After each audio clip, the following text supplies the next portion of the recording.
Quay, welcome. I hope you weren't too busy. I called you here because I had a dream last night, and I'm not sure what it means. Come, let me tell you while I paint it. The spirits said this story is called The Old Woman and the Turkey. Long, long ago, in the time of the ancestors, there lived a very old woman named Bear. She lived in a cave, just large enough for a spruce bough bed and fire, and just small enough to keep out the chill. The cave sat on an island in a lake surrounded by mountains. She grew strong and fat off beaver tails and the rice that grew on the shores of the island. She drank spruce gum tea in the frost and clean lake water in the warmth. Old Woman Bear did not have many visitors except for Mother Earth. The mountains surrounding the island were steep and treacherous, so not many came to learn her teachings of spirit, strength, and courage. The thunderbirds of rain and lightning did not visit her much either. The air surrounding the mountains was often too thin for the birds' mighty weight. The lake had always been enough. The thunderbirds came to peck and tease when they were most needed. Mother Earth was a pleasant companion for her, and she wanted for nothing. One hot summer, the lake began to dry and lower.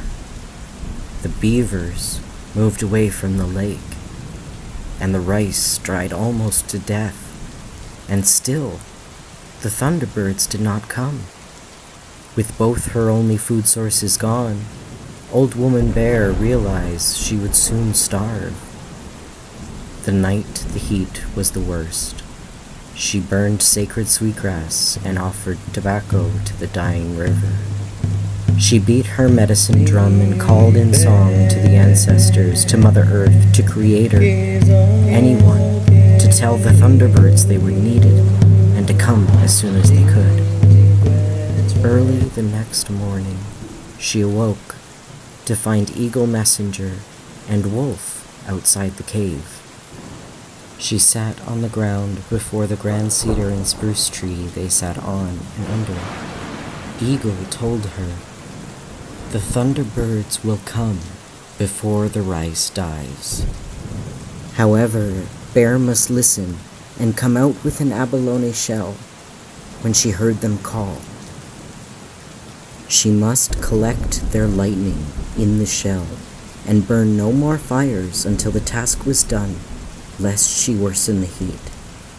When the shell was full, she must send the lightning back up to the sky, and the river would never dry up again."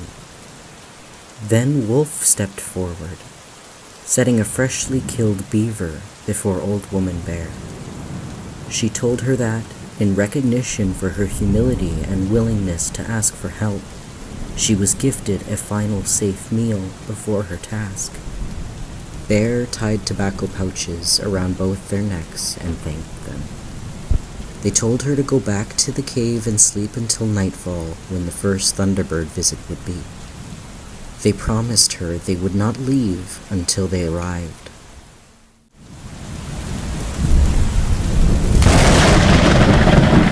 Old Woman Bear woke up in the middle of the night to a sound like the mountains cracking apart, knowing it was the call of the thunderbirds. The sound rolled and rumbled far deeper than her spirit guided Bear's mighty roars. She found her abalone shell in the dark and dressed in her cloak of beaver skins. She stood on the shore of the island, the thunder deafening. Eagle and Wolf, as promised, were gone. Bear was not sure what to do. She stood on the shore of the island and raised her shell over her head. Though the abalone only collected rainwater, pouring it heavy onto her head through its little holes. The thunderbirds would cast lightning into the sky and strike the tip of the island spruce and cedar, letting out rattling peals after each shock. She waited and waited until her arms froze above her like branches, but still the thunderbirds did not send her any lightning. At sunrise, the birds left. The rice at the shore revived a little and grew a little further. She thought about this situation as she ate beaver tail and sewed the new hide onto her cloak for a hood. She knew the thunderbirds would come again, and maybe if she stood a little further away from the cedar and spruce, the thunderbirds would send her some lightning. It was 3 nights later that the thunderbirds returned. She stood again with her shell over her head, not soaking now with her new hood. She felt the ache in her arms right away, but still she held the shell over her head with her great strength. Again, the thunderbirds struck the top of the trees and never heard. She stood in the rain until the birds left her again at dawn. She slowly, painfully lowered her arms and knew the ache would not leave her for many days. The rice around her revived a little and grew a little further. She hoped it would feed her until, again, if the thunderbirds came again. 11 days passed until the thunderbirds came again. The rice had dried, inedible, but not quite dead. She was starved, aching, dying, and tired. The birds' mighty peals shook her empty belly and rattled her bones. She had just enough strength to lift the shell above her head. Just before dawn, her mighty strength gave out, and she dropped the shell onto the sandy shore. She felt anger at the thunderbirds, at Eagle, at Mother Earth, at Creator, and most and worst of all, at herself. With the last of her will and spirit, she grabbed the shell and walked to the base of the cedar tree. The thunderbird's lightning struck the tip of the tree as she looked up. She held the shell in her strong teeth and grunted as she began to climb up. Her arms ached, her teeth ached, her belly ached, but at last she reached the top of the tree. Brother Sun was still yet to wake. As she looked over the stormy sky at the top of the sacred tree, she breathed. Instinctively, she raised the abalone over her head to throw it into the lake with anger. The rain pooled and poured out of the abalone onto her head. Her hood had fallen as she had climbed, and the rainwater cooled her hot anger. She realized she wasn't angry anymore. Having her arms up was less painful than putting them down, so she kept them there. The rain on her head cleansed her. The smell of the cedar protected her. She felt close to Creator here. She closed her eyes. As a deafening peal of thunder rolled over her, the shell in her hand became very hot, like after a long smudge. She opened her eyes and looked up. Beams of light shone from the abalone's little holes. It hurt, but she lowered her arms and looked in. Lightning sat contentedly in the bottom of the shell. As she looked, the thunderbirds left, and her spirit fire swelled up inside her like a proud bullfrog. Every other night, for Bear to have her rest, the thunderbirds came, and she collected their lightning in her shell. Each rainfall the river rose, the heat lessened, and the rice grew back in full health. 15 good mornings from Brother Sun after. The beavers had returned, and the shell was full. Grandmother Moon greeted Old Woman Bear with a glow as bright as Brother Sun. They hadn't seen each other in many nights. The shell was painfully hot in her hands, so she knelt and set it in the shallow water on the sandy shore. Bear wondered what to do with the lightning and sang to Grandmother Moon for guidance. As she sang, the northern lights, her ancestors, glowed above her. They calmed her, bid her quiet, and said, "Wait." As she stood, the great thunderbirds swooped over the mountains and down, skimming their bellies on the lake.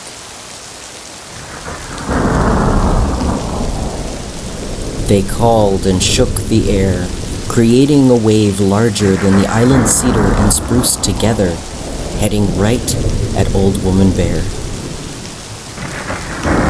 "They are going to eat us," Bear realized.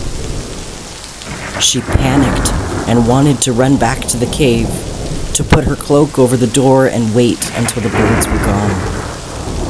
As she stood, the heat of the lightning in the shell made it crack and burst the underside, warm water splashing her feet.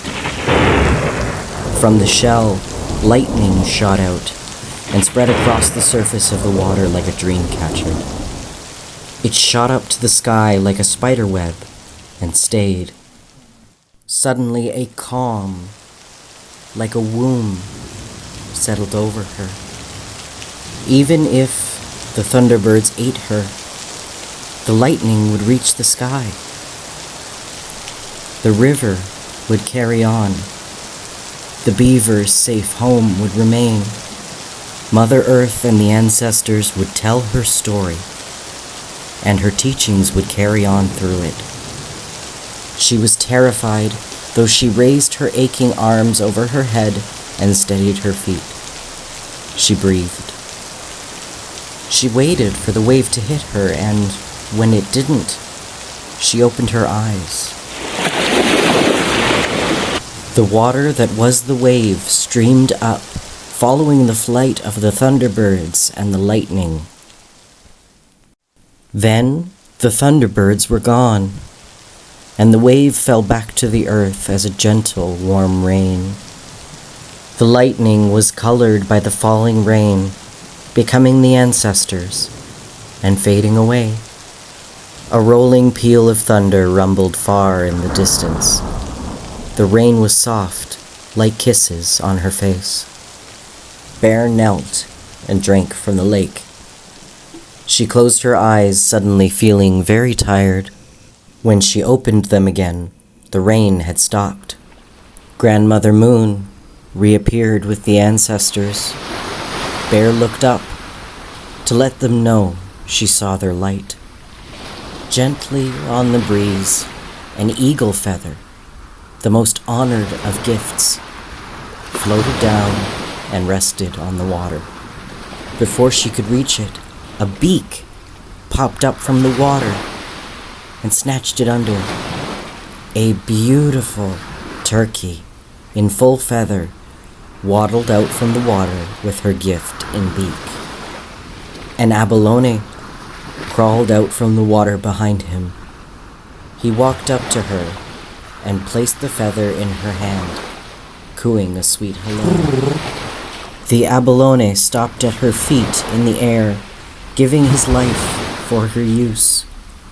Along with the gift of highest honor and the gift of most use, she was gifted the gift of greatest worth, a companion. Turkey told tired old Bear that he was a gift for the teachings that she carried, the teachings she retaught herself. The courage, bravery, and strength of her spirit totem, the bear, burned and flowed more deeply in her than ever before. She must not forget these teachings, and Turkey, her friend, would never let her forget. I just don't know what it means. I think it has to do with the teachings of Turkey and the medicine wheel, and how we give turkey to people we meet on the trail. But I don't know. What do you think?